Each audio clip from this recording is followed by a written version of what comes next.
जालन्यामध्ये आरक्षणाच्या मागणीकरता धनगर समाज आक्रमक आहे।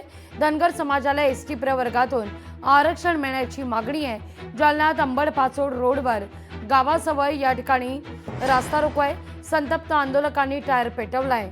उद्या धनगर समाजाच्या पुढील आंदोलनाची दिशा ठरणार आहे। या सगळ्या संदर्भात दीपक बोराडेंसोबत संवाद साधलाय आपले प्रतिनिधी सुधाकर जाधव यांनी। धनगर समाजाला एसटी प्रवर्गातून आरक्षण मिळावं या मागणीसाठी दीपक बोराडे यांचं जालन्यात उपोषण सुरू आहे। आज त्यांच्या उपोषणाचा 15वा दिवस असून सरकारकडून दखल घेतल्या जात नसल्याने आज दीपक बोराडे यांनी राज्यभर चक्का जाम आंदोलनाचा इशारा देखील दिलेला आहे। थेट दीपक बोराडे आपल्या सोबत आहे, आंदोलक, त्यांच्याकडूनच जाणून घेऊया। भाऊ, काय सांगाल, आज चक्का जाम आंदोलनाचा इशारा तुम्ही राज्यभर दिलाय? खरं म्हणजे सध्या राज्य आसमानी संकटाचा सामना करतंय। आमचा बळीराजा, सर्वसामान्य बांधव हे अतिवृष्टीनं त्रस्त आहेत आणि अशा वेळी चक्काजाम आंदोलन करणे आमच्या मनाला पटत नाही, परंतु नाईलाज आहे। सरकारला 24 तारखेचा इशारा मोर्चा काढण्याचा उद्देश, ढोल बजाव वगैरे वगैरे हे सगळं सरकारला वेळ आम्ही दिला होता, तर सरकार अजून ऐकण्याच्या मनस्थितीत नाही।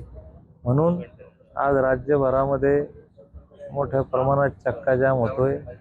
माझी सरकारला अजूनही विनंती आहे, मायबाप सरकार, देवेंद्र फडणवीस साहेब, तुम्ही दिलेला शब्द पाळा, आमचा अंत पाहू नका।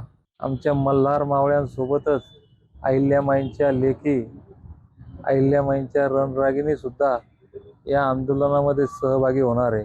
मी शपथ घेतली की हा आरक्षणाचा लढा माझ्या आयुष्यातील शेवटचा लढा असेल। त्याच्यामुळं मी तरी हा प्रामाणिकपणे, प्राणपणाने लढतोय। लढ्याचं पुढचं भविष्य हे उद्या ठरेल, कारण उद्या सरकारला सुद्धा 12 वाजेपर्यंतचा टाइम दिलाय आणि 1 वाजेपर्यंत राज्यभरातले समाज बांधव सुद्धा या ठिकाणी बोलवलेत। लोकशाही मराठी ऐका, पहा, जागरूक रहा।